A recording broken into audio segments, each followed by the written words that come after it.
Oke. Ma akraman nisa, sabda Nabi, illa karim wa ma ahanahunna illa laim. Tidak mungkin merendahkan, menyembelihkan seorang istri atau perempuan kecuali dia suami atau lelaki yang hina dina. Ma akraman nisa, tidak bisa memuliakan perempuan illa karim, kecuali lelaki yang mulia, terhormat, bermartabat. Wa ma ahanahunna, dan tidak mungkin mencaci maki, menghina, merendahkan perempuan kecuali dia lelaki yang hina itu.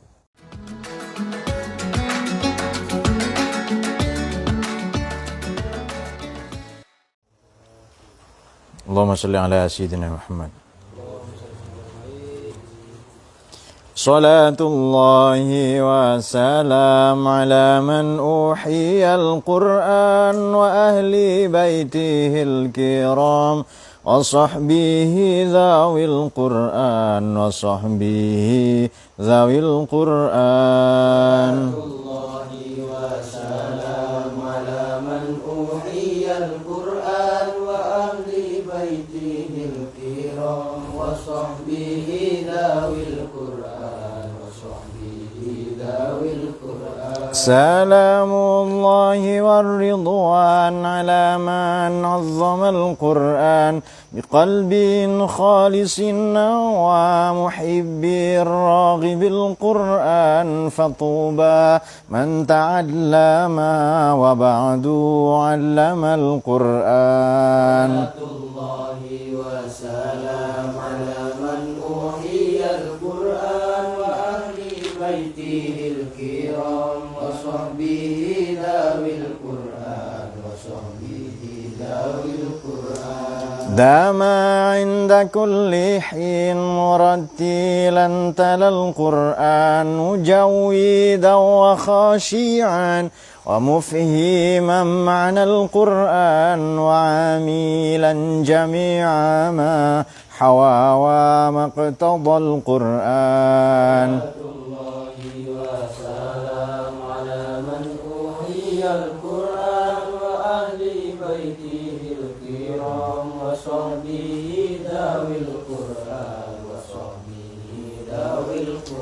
ولا شافع ذا الأعلى لدى المولى عدا القرآن وشافيع مشفع ومنجي صاحب القرآن وما خلا مصدقون على من أعرض القرآن. الله وسلام على من أوحي القرآن وأهل بيته الكرام وصحبه ذوي القرآن وصحبه ذوي القرآن. فيا إلهنا اجعلنا من الآهال في القرآن وزدنا علما نافعا بما علمتنا القرآن أمتنا في حسن الختام مع القبول بالقرآن.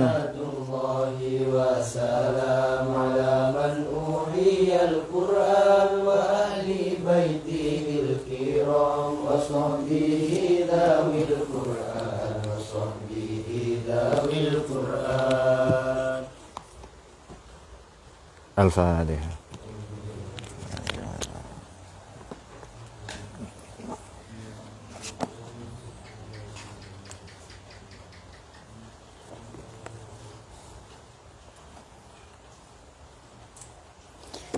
Bismillahirrahmanirrahim. Alhamdulillah, salatu wassalamu ala sayyidina Muhammad Rasulullah wa ala alihi washabihi wa ala mabad. Mari kita lanjutkan kajian tafsir maudhu'i, kajian tafsir tematik. Kita akan mengulas masih mengenai perempuan. Kemarin hanya jeda soal pertemuan yang lalu, head speech ya. 2 pertemuan sebelumnya juga tentang perempuan. Sore ini pun insya Allah kita akan mengulas tentang perempuan. Kita akan membaca surat An-Nisa beberapa ayat, mungkin 1 atau 2 ayat saja pada ayat 34. Kalau ada waktu ya sampai 35. Kemudian kita akan mengulas mengenai kekerasan dalam rumah tangga. Oke. Ini alhamdulillah ada perempuan yang datang. Kita akan membahas mengenai kekerasan dalam rumah tangga. Beberapa di antara kalian juga nanti akan berumah tangga kalau mau. Oke. Bismillahirrahmanirrahim. Salah seorang profesor di Harvard University, untuk kemudian beliau pindah ke Georgetown University, namanya Yvonne Haddad. Tulisannya seperti ini.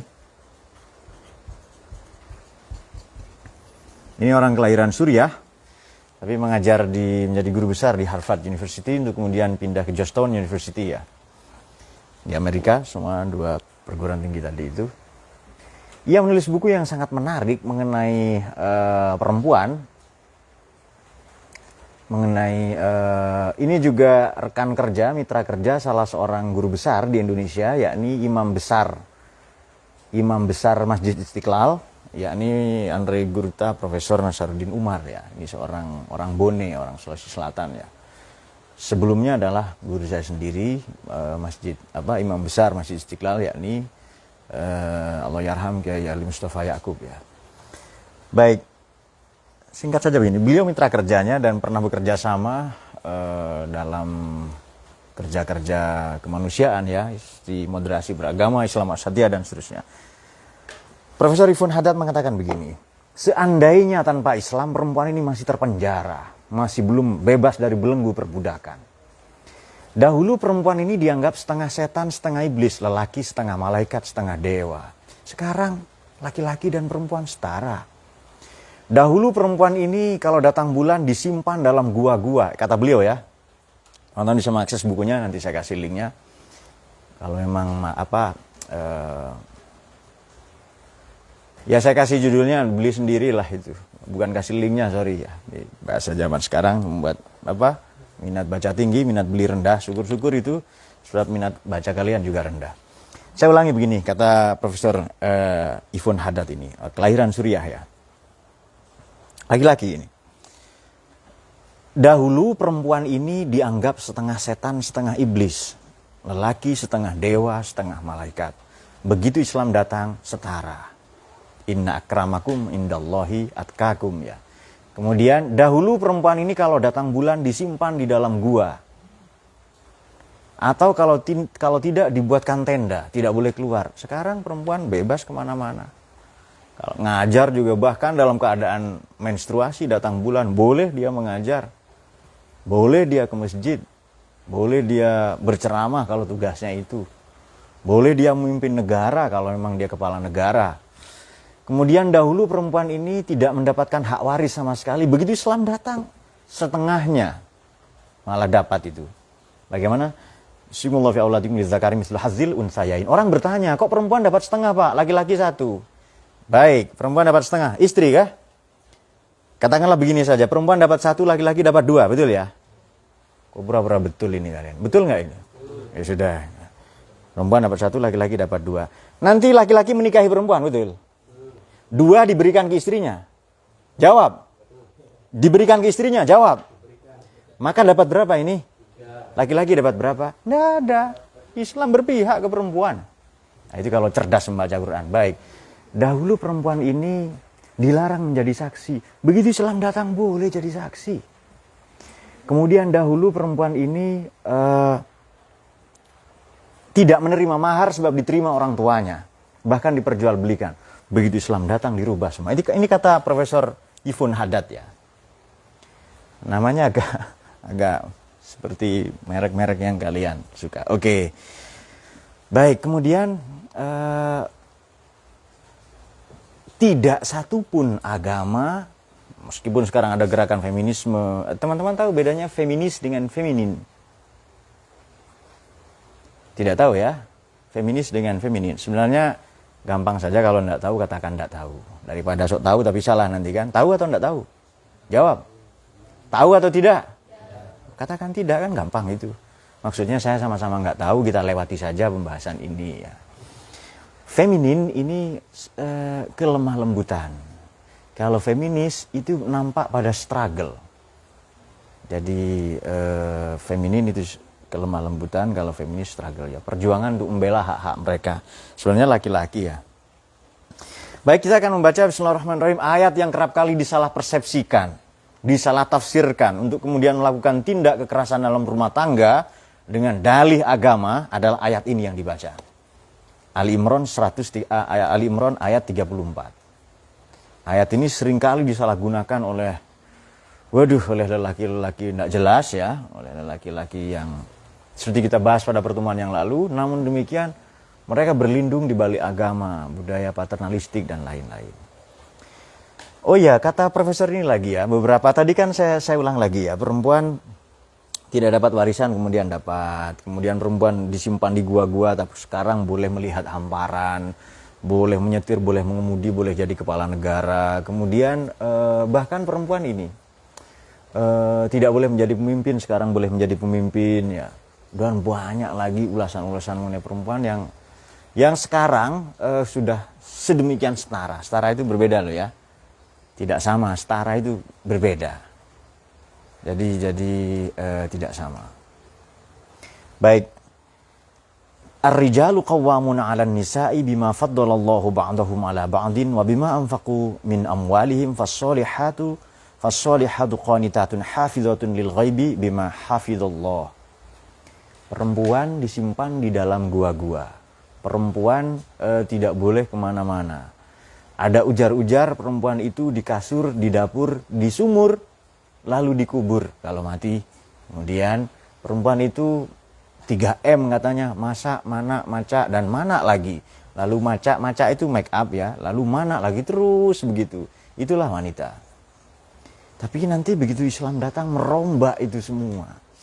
Ini loh ajaran para nabi ini sangat revolusioner ya. Jadi Islam datang dirubah itu semua. Oke. Bismillahirrahmanirrahim. Ar-rijalu qawwamuna 'alan nisa. Oke. Kita akan ulas sedikit ini. Ar-rijalu. Kok tumben hari ini tulisan saya agak buruk ya? Setahu saya enggak begini tulisan saya. Ar-rijal qawwamun.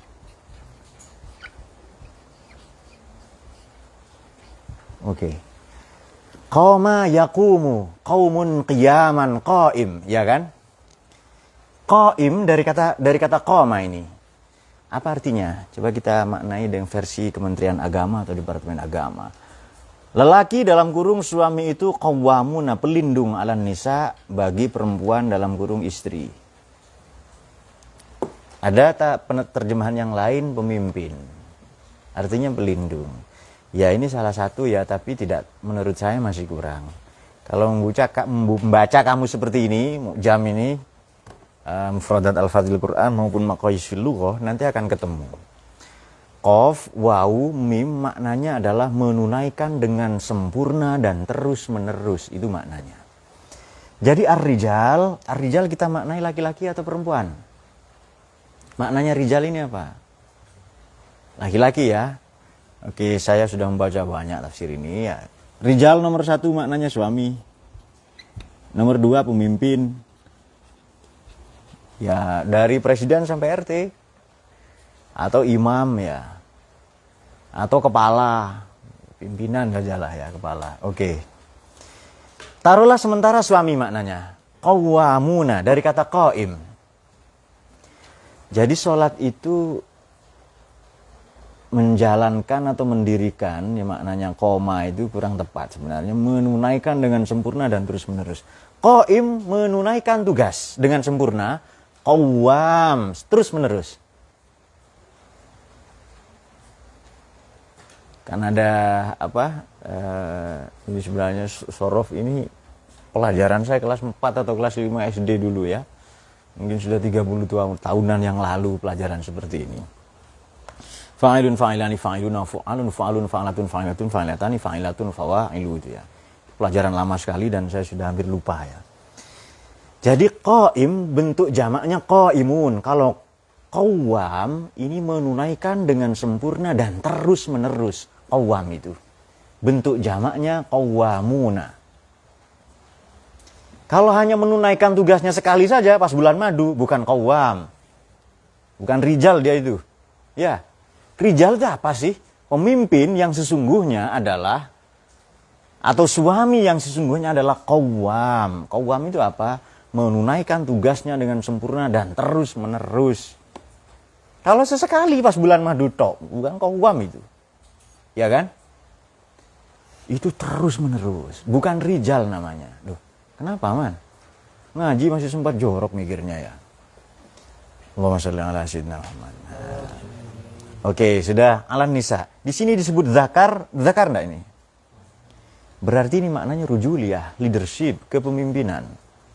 Jadi makna rijal ini bukan jenis kelamin, bukan seks.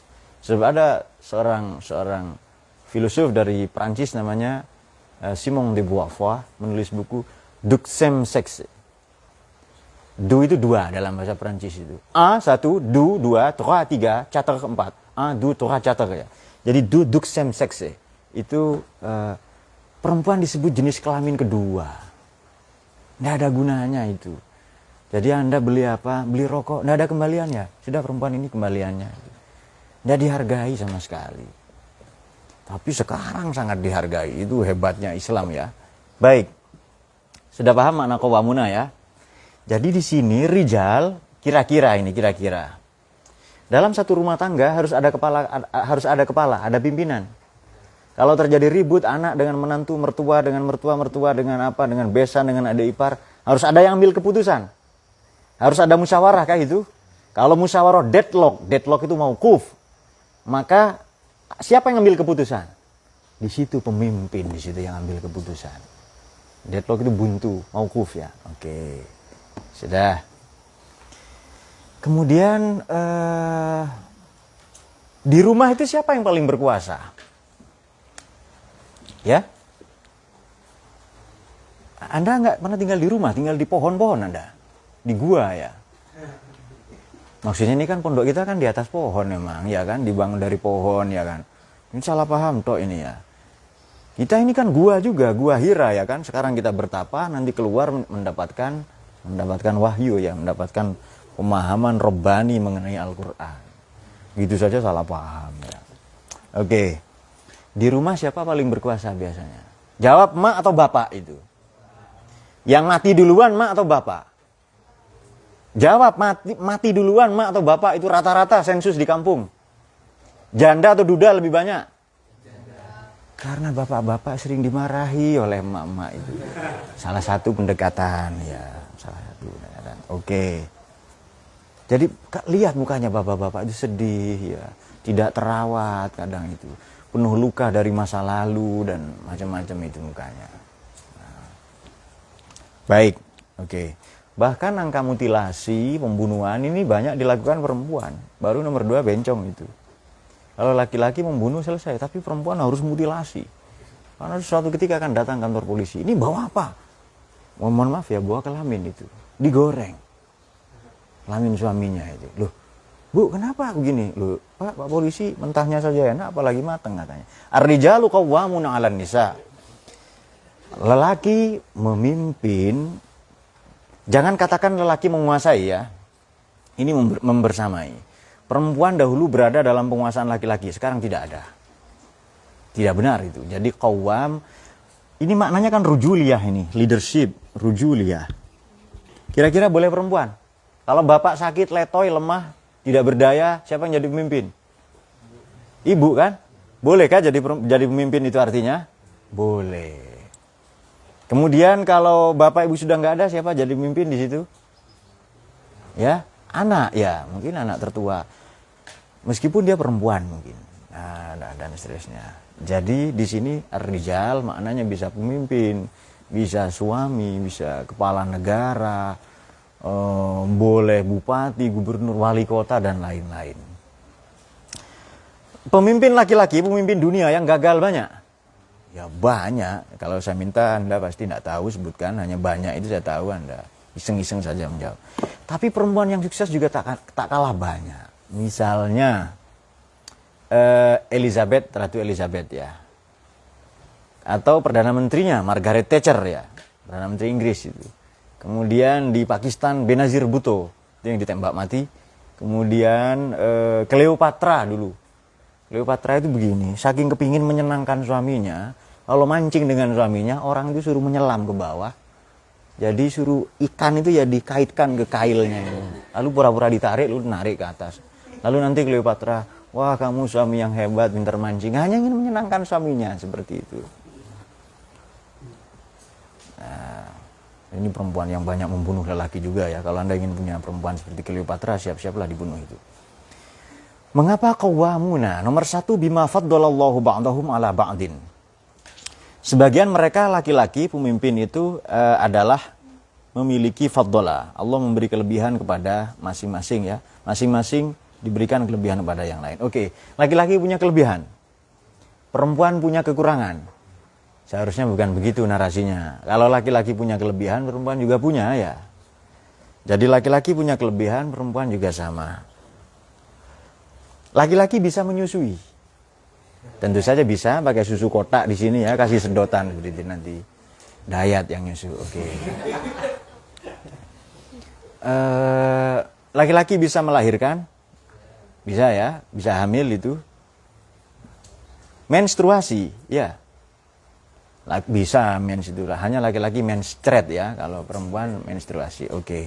Maka dilarang menceraikan perempuan yang sedang hamil maupun menstruasi. Sebab boleh jadi keputusannya diambil bukan berdasarkan pertimbangan yang rasional, tetapi karena emosional. Misalnya, kita ambil contoh satu begini. Ini kalau nanti kalian beristri ya. Ini kalau kalian beristri nanti. Ya perumah tangga aja saja ya, kita menghormati yang seneng suami milih suami juga, jadi para perumah tangga. Kalau pasutri kan pasangan suami istri, kalau perumah tangga boleh suami-suami, boleh istri-istri. Oke. Jadi meskipun saya menolak itu ya. Bismillahirrahmanirrahim, kita teruskan. Kalau nanti mengambil keputusan misalnya atau terpaksa atau bercerai, itu dilarang menceraikan dalam keadaan hamil ya, dalam keadaan menstruasi juga.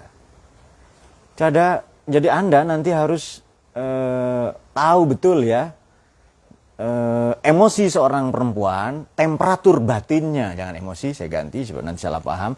Temperatur batin seorang perempuan atau wanita manakala mereka datang bulan itu berbeda. Jadi Anda harus memaklumi sebagai suami loh ya. Jangan Anda lebih parah situasinya daripada perempuan yang menstruasi. Jadi marah-marah toh. Loh, kok marah-marah kenapa? Lagi dapat katanya. Oke. Punya kelebihan satu sama lain. Laki-laki punya kelebihan, perempuan punya kelebihan. Kita ambil kalau di beberapa tafsir ya ada yang kelebihan akal, kelebihan rasio laki-laki. Saya tidak setuju itu, tidak setuju. Meskipun itu tafsirnya ulama ya, seperti Imam Al-Mawardi, tapi beberapa saya tidak setuju. Sama dengan begini, perempuan harus taat kepada suami, dari Abi Hurairah. Perempuan taat kepada suami, kalau malam tidak melayani suaminya, sampai pagi suaminya ngambek, dia dilaknat para malaikat. Dari Abi Hurairah. Lalu saya temukan hadis dari Siti Aisyah, yang menyatakan sebaliknya. Saya ambil Abi Hurairah atau Siti Aisyah? Kalau cerdas ambil Siti Aisyah itu. Kenapa? Dia istrinya Nabi, tahu betul kalau rumah tangga. Abi Hurairah meriwayatkan 5.000 hadis lebih. Bisa salah enggak? Bisa salah 5.000. Hanya saya tidak mengatakan Abi Hurairah berbohong. Beliau jujur, sahabat Nabi itu. Radhiyallahu anhum mereka semua ya. Tapi boleh jadi capek, boleh jadi lelah. 5.000 hadis. Nah itu dia. Kalian 5 saja enggak hafal ya kan? Nah, oke. Jika demikian berarti oke, kita kembali ke sini saja. Kelebihan laki-laki dan perempuan. Dalam masa-masa menstruasi, misalnya begini, siapa yang paling, kalau kalian punya anak dan anaknya menangis, siapa yang bangun duluan untuk merespon anak yang menangis atau mengganti popok? Biasanya suami ya kan? Ya? Suami atau istri? Ibu atau bapak itu? Serius ibu ya?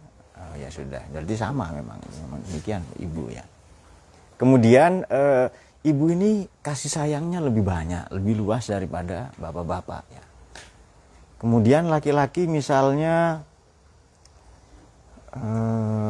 punya ruang gerak yang lebih luas ya, yang lebih luas daripada perempuan meskipun pada kadar tertentu karena rijal ini rujul ya, pemimpin, bukan jenis kelamin itu. Jadi misalnya di Indonesia ini ada pemimpin, mohon maaf bencong. Tapi dia hebat diplomasinya, politiknya ya, penguasaannya pada ekonomi ya, kemudian dia manusia paling cerdas di zamannya. Ya dia layak. Silakan ikut pemilu. Ya kan? Pak, tapi dia berkelamin ganda. Yang mau memimpin kelamin atau otaknya? Atau kebijakan-kebijakannya, ya kan? Nah, itu masyarakat kita belum rasional sebenarnya. Ini dikemukakan oleh Plato dan Al-Farabi ya. Seharusnya yang memimpin itu para filosof nanti. Juga Imam Mawardi sebenarnya dalam Adabud Dunya wad Din ya. Salah satunya. Oke. Wabima anfaqu min amwalihim. 2 alasannya, dan karena mereka lelaki itu telah memberikan nafkah dari harta mereka. Tadi itu loh ya. Waris perempuan dapat berapa waris? Belakang perempuan dapat berapa tadi? Sama. Dapat 1 ya. Iya. Oh ya sudah setengah enggak apa-apa. Dapat 1. Laki dapat 2. Aliz zakari misul hazil unsayain ya. Jadi kalau laki-laki dapat 2, perempuan dapat 1. Oke. Meskipun nanti yang 2 dari suami itu diberikan kepada istrinya. Baik. Bima anfaqu. Nafaqah ini apa? Di sini memberikan nafkah ya. Anfaqu, nafkah ini sudah jadi bahasa Indonesia. Nafaqah ini maknanya terowongan atau saluran. Jadi kita mencontohkannya seperti ini ya. Ini nafaqah ini. Orang yang munafik, dari kata nafaqah juga, berada di tengah ini, antara 2 celah ini. Ini yang baik, ini yang buruk. Ini munafik ini ya. Ada di terowongan ini, ada di dalam 2 lubang, di dalam 1 terowongan. Kalau yang mana yang baik di kanan, dia ke kanan. Kalau yang baik di kiri, dia ke kiri. Ini munafik seperti itu. Dari kata nafaqah, maknanya saluran juga. Atau terowongan ya. Dia berada berkepala 2 atau bermuka 2 ya. Dari mana yang lebih baik itu. Idza laqul ladzina amanu qalu amanna. Kalau ketemu orang beriman, dia ngaku beriman. Wa idza khalau ila syayatinihim, kalau kembali ke kelompok mereka, innama qalu innama nahnu mustahziun. Enggak kok, kami hanya mengejek saja, memperolok-olok saja. Baik, sementara itu fassolihatu qanitatun hafizatun lil ghaib. Perempuan-perempuan saleh itu apa? Adalah mereka yang taat kepada Allah, hafizatun. Mereka menjaga diri. Menjaga kehormatannya, harkat martabatnya lil ghaib kalau pemimpinnya tidak ada. Coba ayat ini kita ganti. Rakyat yang baik adalah mereka yang taat kepada Allah ya, bertakwa dalam hal ini, hafizatun lil ghaib, menjaga marwah kemuliaan bangsa dan negaranya, tidak mencaci maki pemimpinnya. Itu rakyat yang baik. Kalau rijal kita artikan pemimpin, dalam hal ini kepala negara, bupati, wali kota, gubernur dan seterusnya. Banyak sekarang yang mencaci presiden, mencaci maki kepala negara. Jelas belum baca ayat ini atau belum paham. Jadi makanya begini mas, ilmu ini hidayah. Ilmu ini nur. Ini pertanyaan Imam Syafi'i kepada gurunya, Imam Waqi' ya. Orang barat atau mungkin yang tidak percaya agama, agnostik ateis, percaya ilmu, kebenaran ilmu. Mereka bisa hafal Quran, menguasai ulumul Quran dan lain-lain. Tapi ilmunya tidak nafi. Nafi itu apa? Enteng mengamalkan. Tahu tahajud, enteng mengamalkan. Tahu sedekah baik, dia gampang mengamalkan. Itu dia. Itu ilmu yang bermanfaat itu. Makanya belajar itu jangan dibarengi maksiat itu. Farsadanilah tarkil ma'asiyah. Mondok sambil pacaran itu kan aneh itu. Ya ngaji ya pacaran ya. Nah, di sini kan ada beberapa kan ya. Udah jangan pacaran itu. Kalau waktunya nikah aja nanti. Kalau ada yang mau. Kalau enggak ya gimana caranya mau. Wallati takhafuna nusyuzahunna bima fidallah ya. Jadi perempuan ini menjaga di sini nanti ada ayat di bawah yang memukul ya. Ini menjaga kemuliaan suaminya dan seterusnya. Wallati takhafuna, dan perempuan-perempuan yang engkau khawatir kepada mereka, nusyuzahunna. Nusyuz itu apa sih maknanya? Nusyuz itu apa? Saya teruskan pandangan ini. Oh tidak, bukan di sini ya. Dulu perempuan boleh menceraikan suami. Hak talak itu ada di suami atau di istri? Ada di istri. Itu loh kalau ndak ngaji. Makanya ngaji ya. Ya alhamdulillah ikut ngaji. Di buku pernikahan yang baru, buku sakti loh ya, selain buku tabungan, ada taklik tolak. Perempuan boleh gugat cerai suaminya sekarang. Dan itu ada dalam agama. Kalau tidak dinafkahi berapa bulan ya kan. Kalau suaminya letoy, lembek, nggak berdaya, sementara istrinya bergairah, boleh menggugat cerai. Itu hanya ada di Islam. Suami katanya, nggak ngaji ya gitu. Makanya ikut ngaji ya. Nah, sudah. Oke. Ma akraman nisa, sabda Nabi, illa karim wa ma ahanahunna illa laim. Tidak mungkin merendahkan, menyembelihkan seorang istri atau perempuan kecuali dia suami atau lelaki yang hina dina. Ma akraman nisa, tidak bisa memuliakan perempuan illa karim, kecuali lelaki yang mulia, terhormat, bermartabat. Wa ma ahanahunna, dan tidak mungkin mencaci maki, menghina, merendahkan perempuan kecuali dia lelaki yang hina itu. Di Quran suami istri disebut ayat kah? Betul? Oke, daripada berpikir, bismillahirrahmanirrahim, wa min ayatihi an khalaqalakum min anfusikum azwaj. Suami istri disebut ayat. Ada orang menghina, mencaci maki, meludahi, nampar-nampar, mukul Quran, ada? Nggak mikir berarti dia itu. Suami itu ayat, istri ayat. Jangan main pukul misalnya. Pak, tapi ada riwayat, Pak. Bapaknya mau mati, itu kemudian oleh suaminya nggak boleh pergi. Ya kan ada cerita itu. Jadi istri nggak mau keluar rumah suaminya. Kamu jangan pergi. Kalau selangkah pergi, jatuhlah talak saya. Kemudian macam-macam lah ancaman-ancaman klasik ya kan. Ancaman jahiliyah itu, kemudian bapaknya sakit, datang lagi utusan, bapaknya sampai mati. Gara-gara istrinya, si anak ini sabar istrinya ya, enggak keluar-keluar rumah, lalu bapaknya diampuni. Itu bohong cerita itu. Sebutkan ke saya sumbernya, kalau asli cerita itu. Bohong itu. Dan kalau iya pasti ditentang oleh agama. Tapi kita senang cerita begitu itu. Makanya belajar hadis.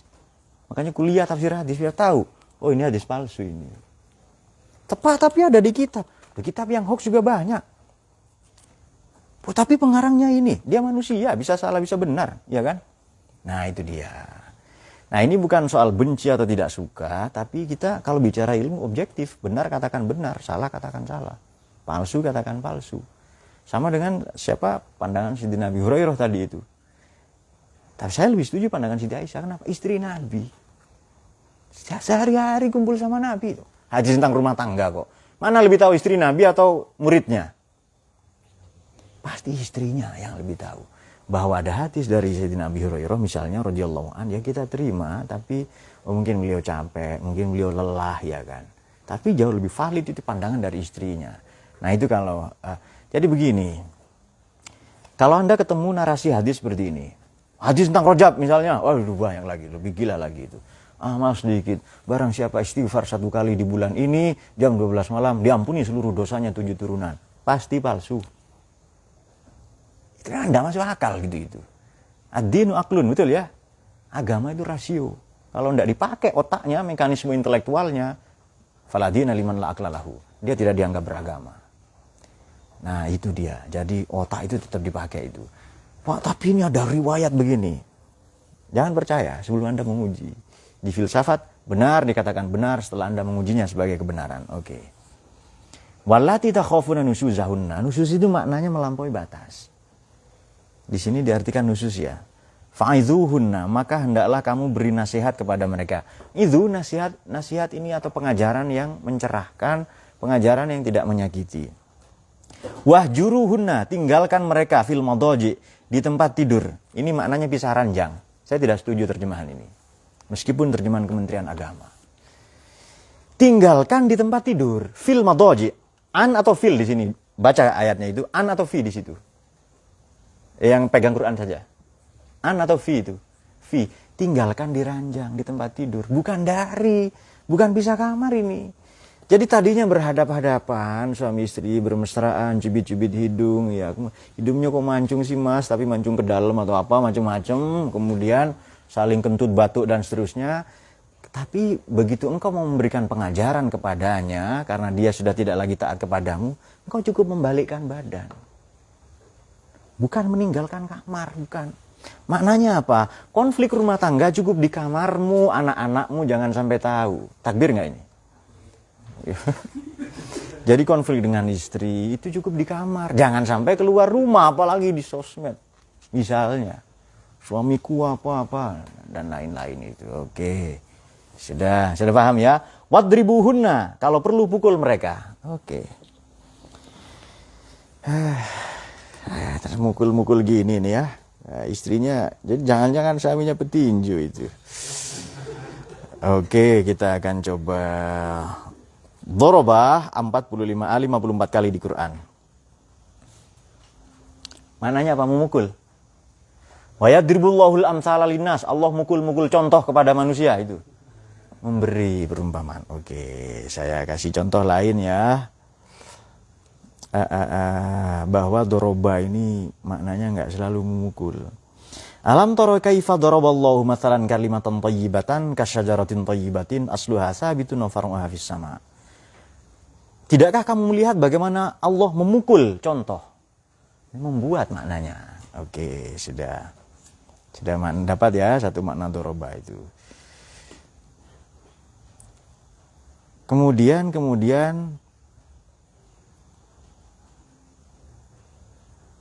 ada juga yadribu fil ard, memukul bumi. Tidak, maknanya berjalan. Di surat Kahfi begini. Bagaimana itu? Allah memukul di telinga mereka. Maknanya bagaimana surat Kahfi itu? Bismillahirrahmanirrahim. Alhamdulillahilladzi anzala 'ala 'abdihi kitaban qayyiman ma kitana fi awadan min 'almin wa la kaburat kalimatan fa yakunu kadhiba fala'allaka bahin wa sa'anat min fil kahfi sinina adada. Ayat keberapa itu dulu, agak ke bawah itu dulu, ada fil kahfi sinina adada itu. Malahum bi min mulani abaihim kaburat kalimatan takhnya fa yakuluna illa kadhiba fala'allaka bahin wa sa'anat min inna ja'alna man dizana wa inna la ja'aluna ghaidan jur am hasibtana sawal ghafarakum min ayatina iz awal fityatu belum iz awal fityatu terus. Nah, wa darabna ala azanihim fil kahfi sinina adada. Nah, itu dia. Kami pukul telinganya bertahun-tahun. Waduh. Betul memukul itu? Tidak. Jadi telinganya itu didengarkan dengan lagu. Makna memukul itu begitu. Jadi boleh dipukul perasaannya, ya. Boleh. Sekarang begini, di kemiliteran saja tidak ada mukul-mukul. Di ospek saja nggak ada mukul-mukul sekarang. Bahkan kalau memang terpaksa memukul dengan satu jari. Kemudian kalau kita membuat perumpamaan misalnya, ini gelas ya. Gelas ini didesain ketemu bibir atau ketemu dengkul. Maka halus ini ya. Sementara kalau ini kan bibir gelas, kalau bibir pisau itu tajam atau tumpul. Karena didesain itu ketemu ikan, kambing ya, ketemu daging, ketemu sayur-sayur itu ya. Nah, itu fadlallah itu. Keutamaan kelebihan gelas daripada tanah daripada pacul misalnya, pacul daripada koral, itu masing-masing punya kelebihan. Oke. Yang kedua, bima anfaqu min amwalim. Memang lelaki harus menafkahi, menginvestasikan itu. Meskipun sekarang ya banyak istri-istri bekerja. Kemudian perempuan yang soleh itu menjaga harkat martabat keluarganya, suaminya, pemimpinnya, ya negaranya. Takhafun, kalau memang khawatir kamu nanti dia menggugat, kurang ajar, dan kasih nasihat. Tindakan pertama. Yang kedua, jangan pisah ranjang. Kamu berbalik saja tidurnya, tetap di ranjang yang sama. Bahkan kalau perlu wadribuhunna. Sedikit-sedikit minggat suaminya ya. Sedikit-sedikit minggat itu. Minggat, sebentar-sebentar marah kok cuma sebentar ya kan. Sedikit-sedikit minggatnya. Nah, ini sekarang banyak suami-suami yang seperti itu. Fa in ata'anakum fala tabghu alaihinna sabila. Jika mereka menantimu, maka janganlah kamu mencari-cari terhadap mereka jalan yang menyusahkan. Allah kan aliyan kabira. Oke. Kalau memang mau ada inisiatif baik, maka cepat diperbaiki. Menarik di sini kenapa Allah menggunakan Asmaul Husna itu Ali dan Kabir. Sementara pada ayat berikutnya Aliman Khabira. Ya. Ini kalau kita pembaca Quran yang cerdas pasti bertanya. Baik, kita baca berikutnya. Wa in khiftum shiqaqa bainihima, dan jika kamu khawatir terjadi persengketaan di antara keduanya, suami istri, fab'atsu hakaman min ahli wa hakaman min ahliha. Kalau sudah ada cekcok, konflik, kirim utusan. Keluarga suami, keluarga istri ketemu. Tapi biasanya keluarga istri membela istri, keluarga suami membela suami, cekcok gitu. Nah sekarang konflik bukan utusan yang dikirim, tapi pengacara. Ya, waduh tambah ribut, yang kaya ya pengacaranya itu, karena itu tegal sawah itu sandang pangannya itu. Memang mata pencahariannya ya. Yuridu islahan yuwaffiqillahu bainahuma. Kalau engkau menghendaki perbaikan, islah, perdamaian, di sini dimaknai apa? Perbaikan. Oh ya sudah, salah satu makna ya. Perbaikan, perdamaian, yuwaffiqillahu bainahuma. Allah akan beri petunjuk ya pada suami istri. Innallaha kana aliman khabira. Oke. Pertama aliyan kabira, kemudian aliman khabira. Konflik rumah tangga ini bisa kecil kah? Bisa kecil ya, bisa besar ya. Tapi jangan lupa yang jauh lebih besar adalah kabiron, Allah yang maha besar. Ini persoalan sepele, persoalan di bumi, tidak usah dibawa-bawa ke langit. Betul kah? Karena kalau terjadi perceraian nanti, aras itu bergetar. Abghadul halal indallah at-talaq. Sesuatu yang halal tapi paling dibenci oleh Allah, menggetarkan arasnya, talak. Maka Allah pakai redaksi yang aliyan kabiro. Ya. Asmaul Husna yang dipakai ini loh, di pamungkas ayatnya ini loh. Sudah. Ayat berikutnya 35, aliman khabira. Alim tahu lahir batin. Khabir tahu sampai sekecil-kecilnya. Di sini diartikan alim maha mengetahui, khabir maha teliti. Ya sudah, enggak apa-apa. Ini salah satu maknanya.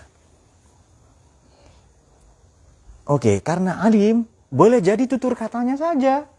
Allah alim tahu lahir dan batin.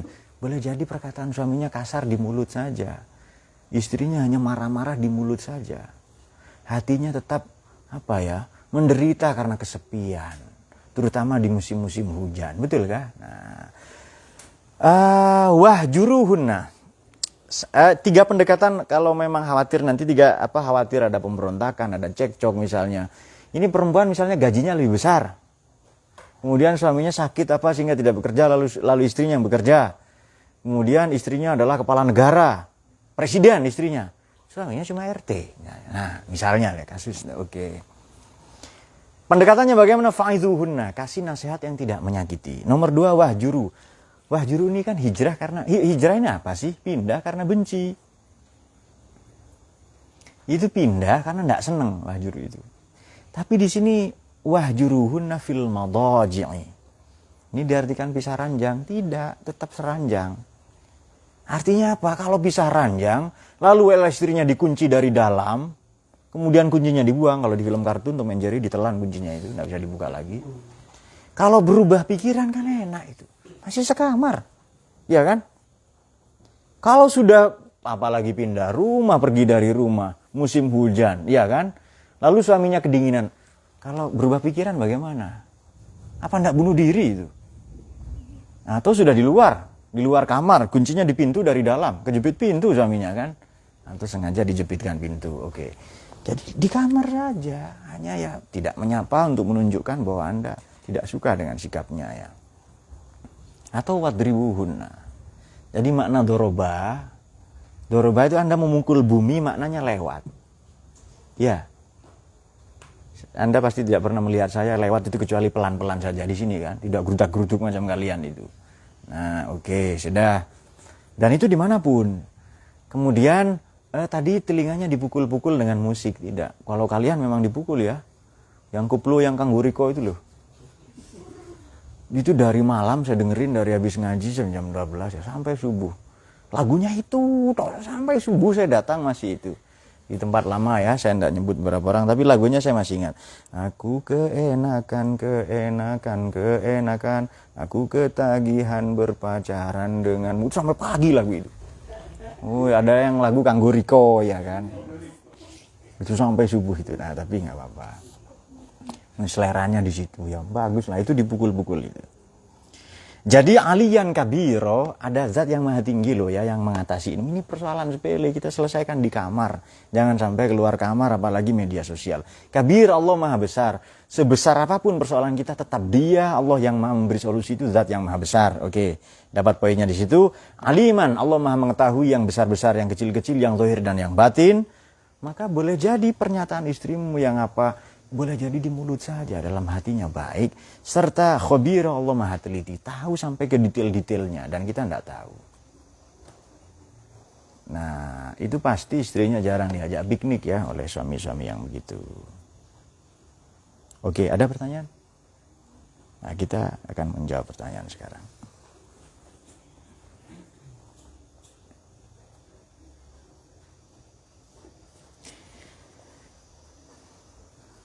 Bismillahirrahmanirrahim. Bagaimana pandangan Anda mengenai Ustazah Oki yang ada dalam potongan video TikTok? Dan apa yang dimaksud dengan idribuhunna, wadribuhunna ya, idribuhunna dalam surat Nisa 34 yang sedang kita baca ini. Ustazah siapa namanya? Oki Dwi Septiana, siapa? Oki Dewi Setiana, oke ya, oke dia. Septiana atau Setiana ya? Septiana ya. Oki Dwi Septiana, oke. Atau bagaimana? Aukamakol ya sudah, itu Aukamakol di antara sosmedia itu ya, oke. Oki Dwi Septiana, Oki Dwi ya memang artis saya masih Desi Ratnasari, artis zaman dulu ya.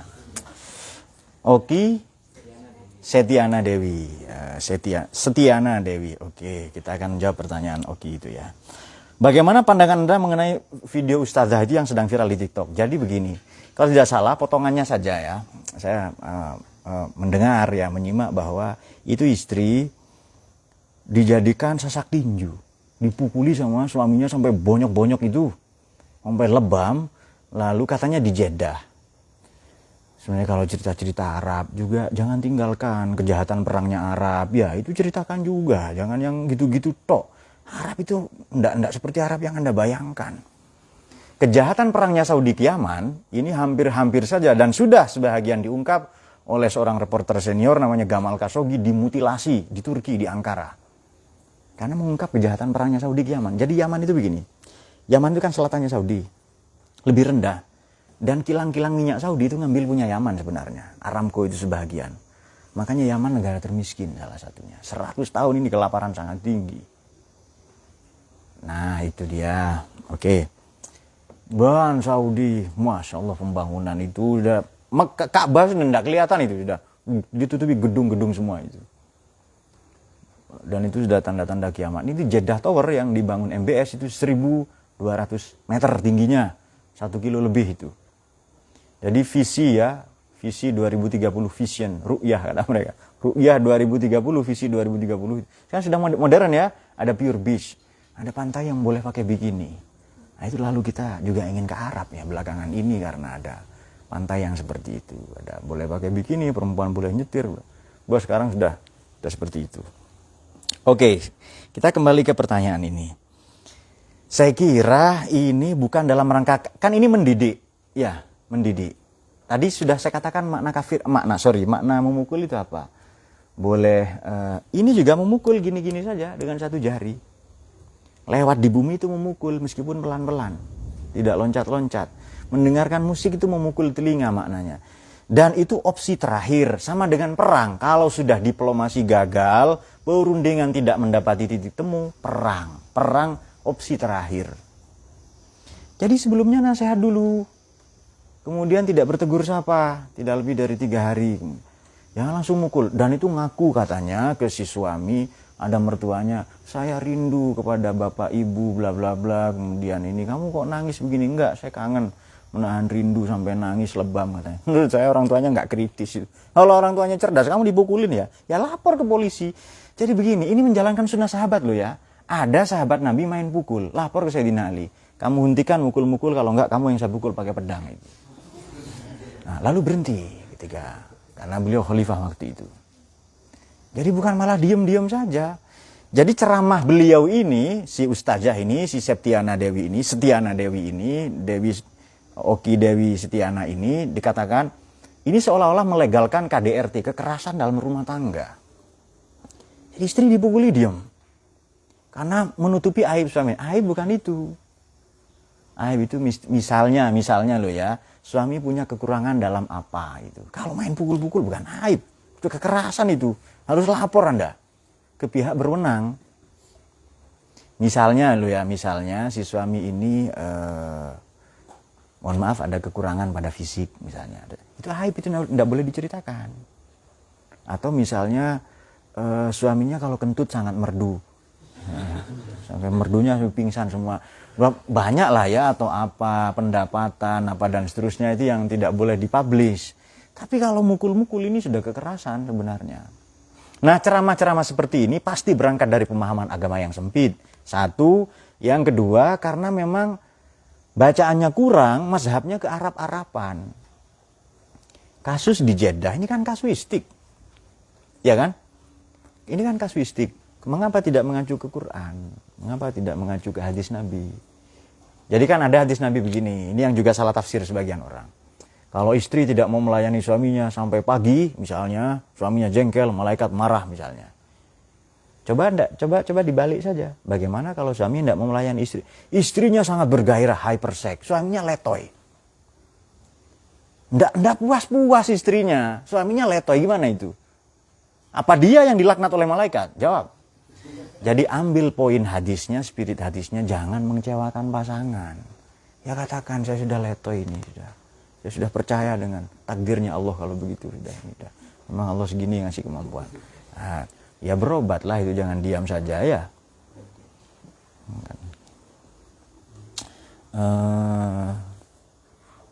Atau ke Doraemon, ke kantong ajaibnya Doraemon. Alat penyemangat pasutri yang gitu. Nanti keluar alatnya, oke. Saya baru tahu ternyata pengisi suaranya perempuan ya, itu tokoh yang kita kagumi itu. Robot dari abad 20. Ada sampai anak saya itu mau minta rotinya itu. Jadi suatu ketika di salah satu episode Doraemon itu, roti hafalan katanya. Jadi di roti itu banyak rumus-rumusnya itu. Kalau dimakan langsung hafal rumus-rumusnya. Menarik juga katanya. Untuk Ustadz di depan ini ada permen disiplin ya. Kemarin sudah nonton tayangannya. Permen disiplin katanya, supaya disiplin si Nobita itu. Oke, jadi begini, tanggapan saya adalah ceramah seperti ini mungkin benar dalam kasus tertentu ya, tapi ini melegalkan, melanggengkan KDRT. Dan sekarang sudah ada undang-undangnya semua, itu. Kalau mengalami kekerasan seperti ini lapor. Mohon maaf saya singgung sedikit. Sekarang banyak beberapa pemangku pendidikan, entah tokoh pesantren, di Jombang ada, di Bogor kemarin, yang bahkan melakukan sexual harassment, kejahatan kekerasan seksual, bahkan pelecehan seksual, sampai punya anak lahir itu. 16 atau berapa itu yang Ustadz siapa yang itu karena diam saja. Coba lapor. Jadi lapor ini bukan mengungkap aib, bukan. Kita memutus mata rantai kejahatan. Wajib nggak itu? Ya wajib. Pak, tapi saya nggak berwenang. Yalah ke polisi. Penegak hukum yang ambil tindakan, bukan Anda. Jadi oke. Kemudian istrimu rice cooker. Jangan suruh masak tok, bukan rice cooker ya. Mesin cuci istrimu itu. Ya jangan suruh nyuci terus. Kemudian istrimu cor beton yang tahan banting itu. Nah, karena istrimu manusia, misal lemah, ya ajak liburan, bersenang. Katanya qawwamuna, menunaikan dengan sempurna dan konsen terus-menerus, ya kan? Nah, jadi tanggapan saya kepada penanya, ya ceramah-ceramah seperti itu berbahaya. Karena melegalkan kekerasan dalam rumah tangga. Tadi loh, problem itu apa sih? Cukup di kamar katanya. Jangan sampai ketahuan keluar. Itu kalau problem-problem biasa. Kalau sudah dipukulin, bonyok gitu. Ya, itu sudah ranah penegak hukum. Apakah dulu suami melamar istri, dinikahi untuk dipukul-pukul, dijadikan sasak tinju itu? Misalnya. Lalu kasih jab, bottom up, jab kan begini-begini ya. Uppercut misalnya dia kiri dia. Long hook atau tinju. Tidak, itu istri untuk dimuliakan. Dan itu sabda Nabi ya. Sabda Nabi bagaimana? Ayo kamu sebaik-baik kamu adalah khairukum li ahli, ya kan? Dan ana khairukum, dan saya adalah yang terbaik. Wa ana khairun li ahli, dan saya yang terbaik atau perilaku saya terbaik pada keluarga saya. Wa ashiruhunna bil ma'ruf itu. Oke.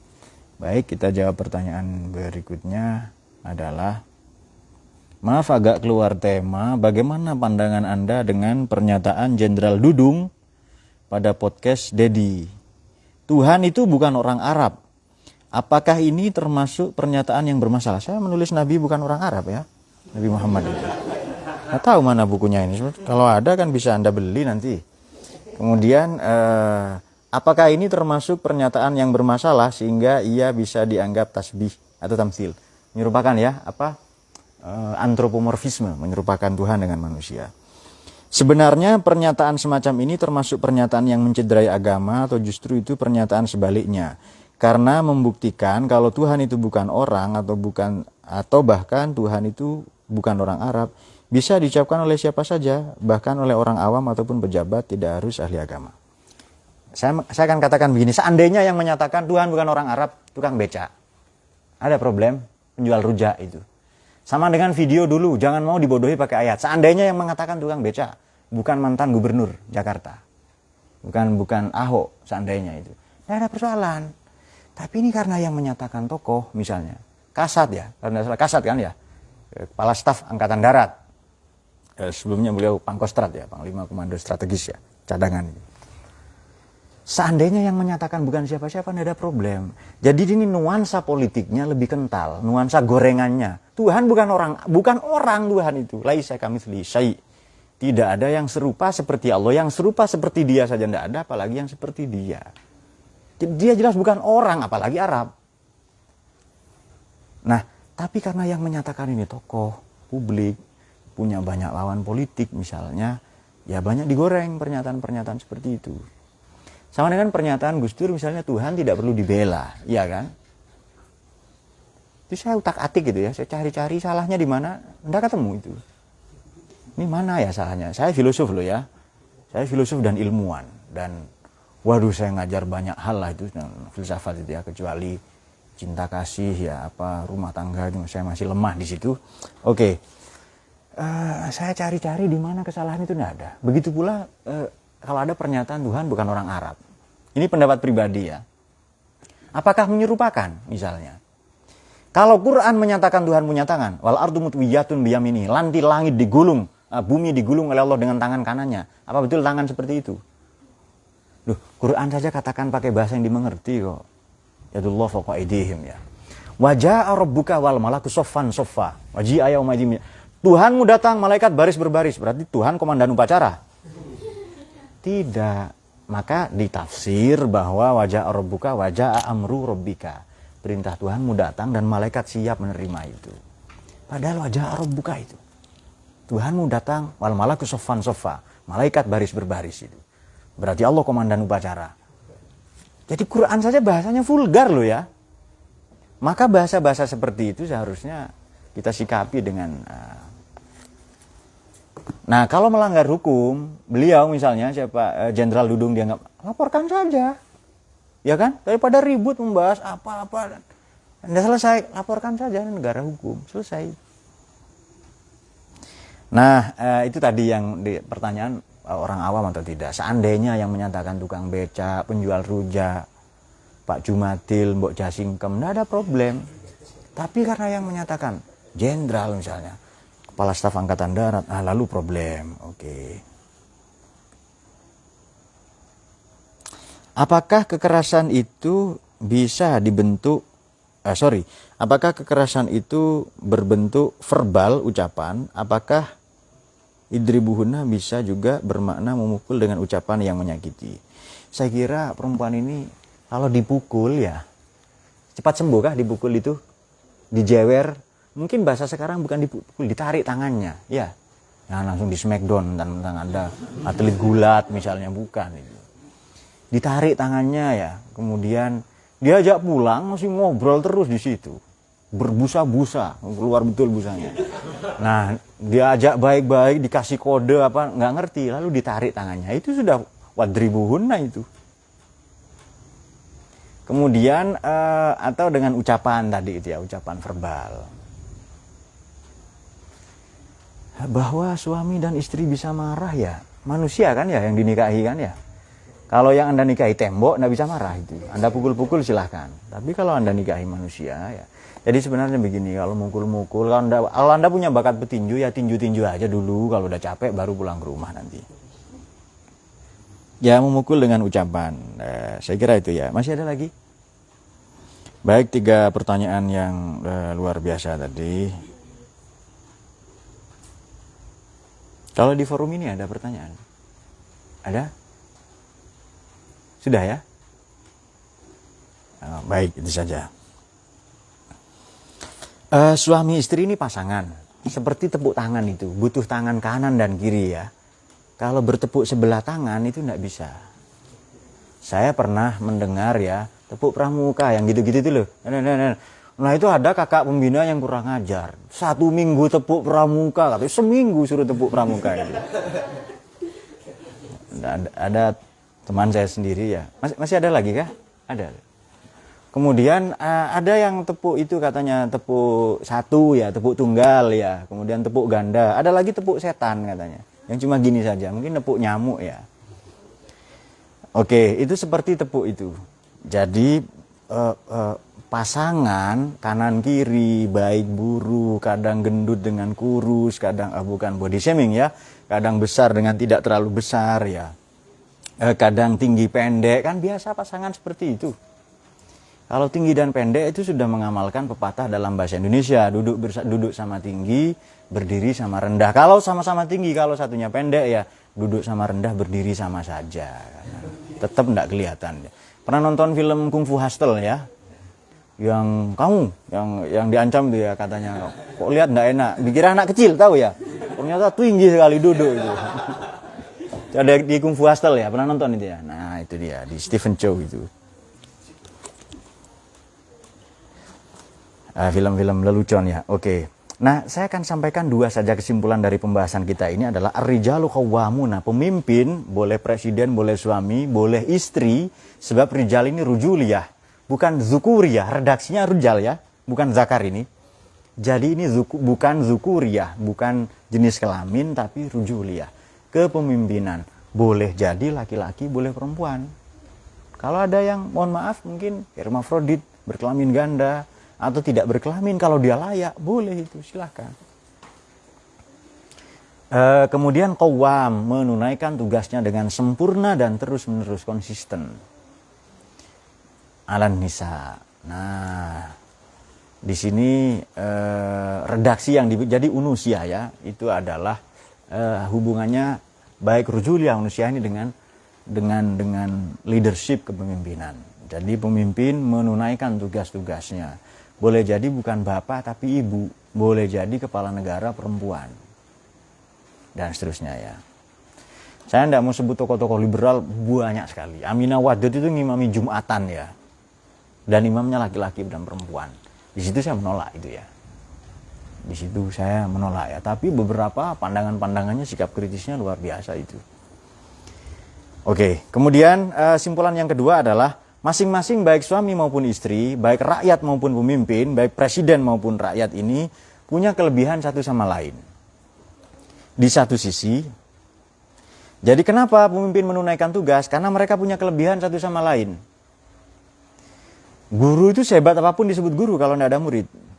Tidak ada, butuh murid guru itu. Saya guru yang tidak butuh murid. Bukan guru namanya, pertapa itu. Atau resi ya. Nanti bertapa lama-lama jadi jenglot. Nah itu. Gagal moksa itu. Guru butuh murid. Pada saat yang sama murid jauh lebih butuh pada guru. Orang tua dan seterusnya. Oke. Wabima anfaqu min amwalihim, dan apa yang mereka nafkahkan. Mahar.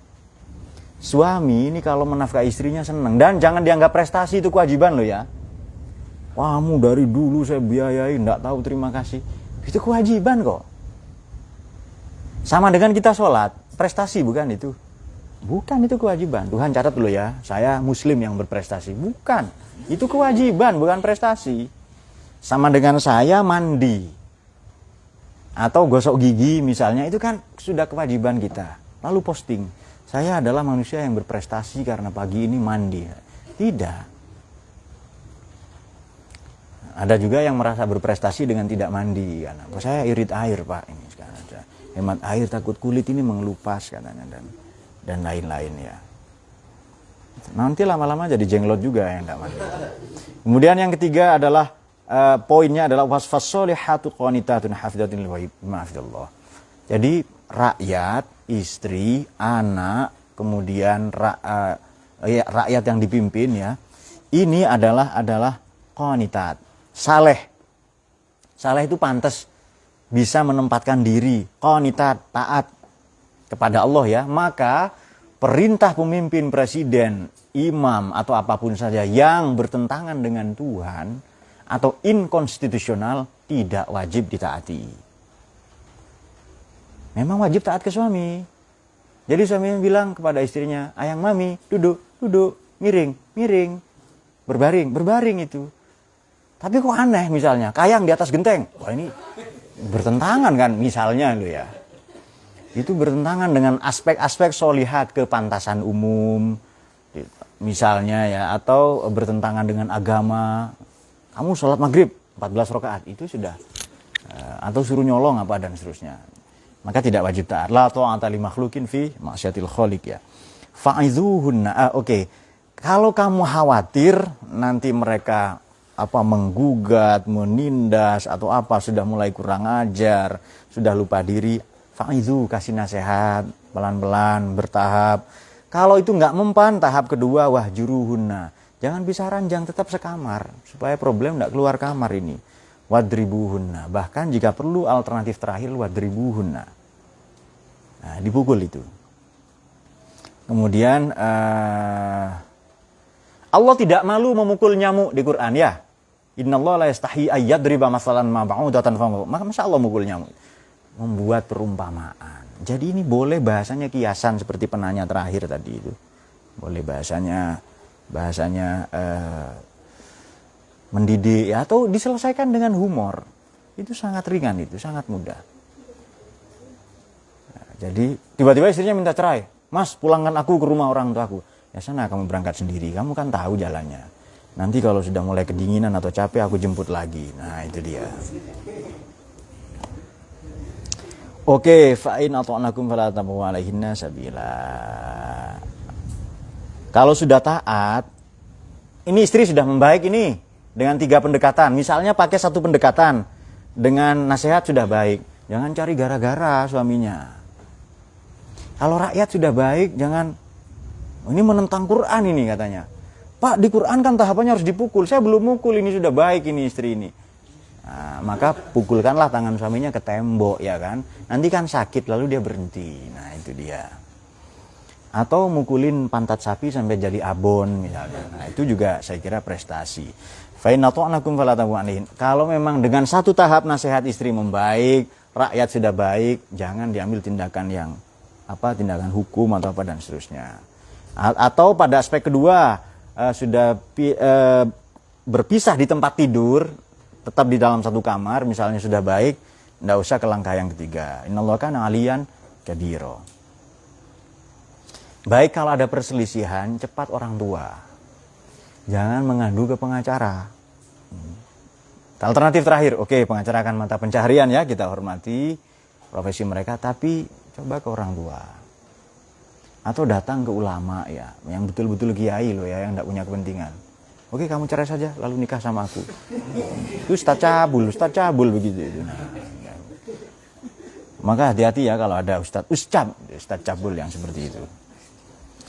Nah, kalau memang mengharap perbaikan, kecuali memang sudah tidak ada bisa diperbaiki ini, sudah tidak bisa diselamatkan ini, maka bisa bercerai ya, berpisah dengan baik-baik. Itu alternatif terakhir itu. Saya kira demikian ya. Masih ada? Demikian, semoga semua dicahayai oleh Quran. Kekerasan ini ilmu sebelum kalian menikah ya. Dulu di kajian ini, di kanal ini saya juga sudah mengulas bagaimana pernikahan supaya langgeng. Kemudian kemuliaan perempuan, harkat martabat perempuan dan seterusnya. Ini jelas bahwa Islam ini memuliakan perempuan. Perempuan yang tadinya bukan siapa-siapa oleh Profesor Ifun Haddad, ini profesor di Georgetown University, sebelumnya di Harvard University ini adalah orang yang menyatakan bahwa kalau seandainya Islam tidak pernah datang, maka perempuan ini akan tetap rendah, tidak akan pernah merdeka, tidak akan pernah mulia harkat martabatnya. Jadi Islam ini agama yang menjunjung tinggi perempuan. Bahkan doa ibu ini setara dengan doa Nabi, ya kan? Doaul ka doain Nabi li ummatihi. Doa ibu setara dengan doa Nabi, bukan doa bapak. Ini betapa agungnya, hebatnya perempuan itu. Dan perempuan ini magnet spiritualnya sangat tinggi. Tempat-tempat yang bercahaya, yang punya daya spiritual yang tinggi, pesantren misalnya, atau makam-makam para ulia. Tapi perempuan, istri atau ibu, itu tanpa tirakat, tanpa apa-apa, dia memang sudah punya daya, memang sudah stempel dari Tuhan itu, sudah punya daya spiritual yang tinggi. Baik, sekira demikian, semoga semua dicahayai oleh Quran. Allah yafiqna bismillahirrahmanirrahim. Allahumma fiq lahu mitariq. Kita syahid dengan pembacaan doa. Allahumma arhamna bil Quran waj'alhu lana imaman wa nuran wa hudan wa rahmah. Allahumma dzakkirna minhu ma nasina wa 'allimna warzuqna tilawatahu ana al-laili wa atrafan nahar waj'alhu lana hujjatan. Allahumma fiq lahu mitariq. Assalamualaikum warahmatullahi wabarakatuh.